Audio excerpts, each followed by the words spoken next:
Kapilnagar police station में एक 17 वर्षीय किशोरी के साथ दुष्कर्म का मामला सामने आया है। पुलिस ने समीर अली जावेद अली को गिरफ्तार किया है, जो एक शातिर अपराधी है और हाल ही में जेल से छूटकर आया है। आरोपी ने पीड़िता को डरा धमकाकर उसके साथ शारीरिक संबंध बनाए। डर के कारण पीड़िता ने पहले किसी को बताया नहीं, लेकिन बाद में पुलिस में शिकायत दर्ज कराई।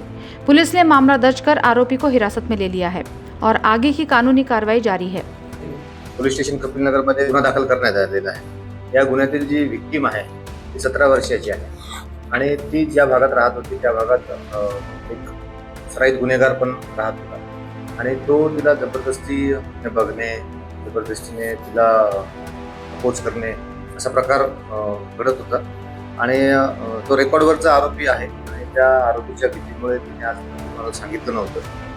तर ज्या दिवशी घटना घडली 8 तारखेला 8 मे 2026 या दिवशी ती पीडिता तिथून जात असताना हा तिथे आला आणि तिला बाजूला घेऊन गेला आणि तिच्या घरी जबरदस्ती बोलवली आणि ही घाबरली असल्यामुळे तिला तिथे जावं लागलं। ती गेल्यानंतर त्याने फोनवर दाबलं आणि तिच्यासोबत जबरदस्तीने शारीरिक संबंध प्रस्थापित केले। ती या 4 दिवसामध्ये घाबरलेली होती आणि 13 तारखेला जेव्हा पोलीस स्टेशनला आले तसा तात्काळ गुन्हा दाखल केला। त्याच वेळेला सध्याचा जो आरोपी आहे याला आम्ही ताब्यात घेतलेलं आहे। या आरोपीचं नाव आहे समीर अली जावेद अली, वय 22 वर्ष, माडा क्वार्टरमध्ये राहतो। हा सराईत गुन्हेगार आहे। याच्यावर मागच्या 2 महिन्यापूर्वी पण आम्ही रॉबरीचा गुन्हा पण दाखल केलेला होता। नुकताच जेलमधून सुटून आला होता। एकंदरीत गुन्ह्याचा प्राथमिक तपास सुरू आहे। आरोपीला अटक करून मान्य कोर्टाच्या आदेशाने त्याची मेडिकलवर सर्व करून पुढील न्यायालयीन कोठडीमध्ये तो सध्या दाखल आहे। पीडितेची पण मेडिकल वगैरे सर्व झालेली आहे। एकंदरीत तपास सुरू आहे। यामध्ये आम्ही लवकरात लवकर तपास पूर्ण करून मान्य न्यायालयामध्ये चार्जशीट दाखल करणार आहोत।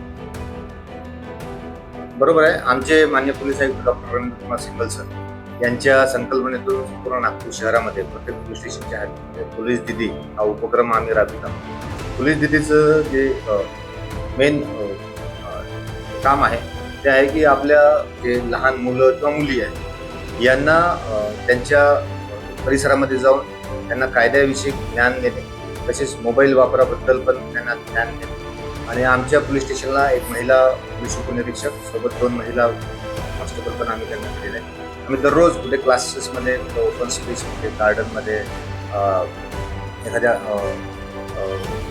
घरामध्ये किंवा अशा ठिकाणी आम्ही त्यांना पाठवत असतो आणि जिथे समूहाचं असते मुलं मुली त्यांना आम्ही समुपदेशन करतो। याच दृष्टिकोनाने आम्ही मागच्या महिन्याभरामध्ये असे दररोज आमचे चर्चासत्र सुरू असतात, तिथे जाऊन त्यांना काउन्सिलिंग करतो। यामुळे पण मुली त्यांच्यावर कुठे काही अत्याचार झाला असेल किंवा असं कुठल्या प्रकार झाला असेल, पोलीस स्टेशन झाला असेल किंवा त्यांना वाटत असेल की छेडखानी झाली आहे तर त्यांना आम्ही अवेअर केलेलं आहे याद्वारे आणि त्यानुसार ते आपण पोलीस स्टेशनला येत आहेत आणि लगेच आम्ही त्यांची दखल घेऊन गुन्हा दाखल करतो। लेटेस्ट अपडेट्स के लिए पावर ऑफ वन न्यूज को फॉलो कीजिए।